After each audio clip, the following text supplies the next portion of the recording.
and prepared for you text option 7. The letter from a Birmingham jail was written in criticism of 8 white clergymen's call for unity.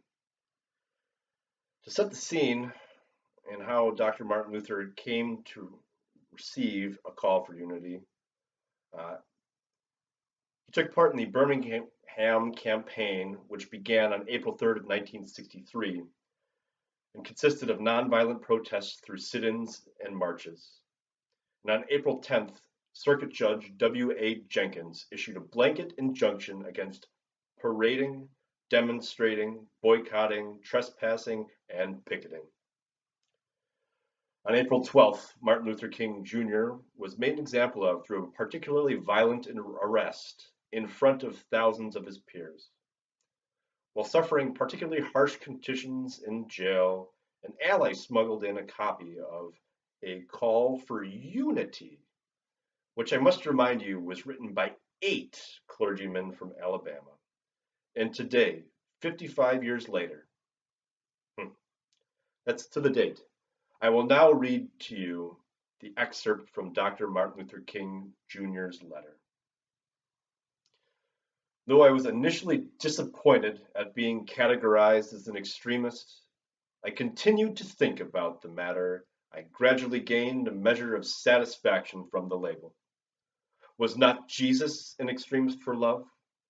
Love your enemies, bless them that curse you, and do good to them that hate you, and pray for them which despitefully use you and persecute you. Was not Amos an extremist for justice?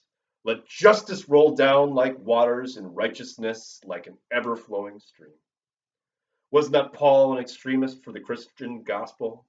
I bear in my body the marks of the Lord Jesus. Was not Martin Luther an extremist? Here I stand. I cannot do otherwise. So help me God.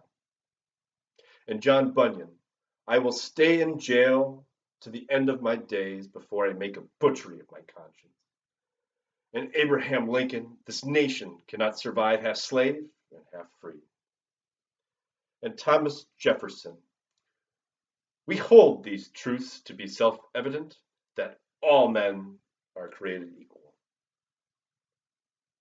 So the question is not whether we will be extremists, but what kind of extremists we will be. Will we be extremists for hate or for love? Will we be extremists for the preservation of injustice or for the extension of justice? In that dramatic scene on Calvary's Hill, 3 men were crucified. We must never forget that all 3 men were crucified for the same crime, the crime of extremism. 2 were extremists for immorality and thus fell below their environment.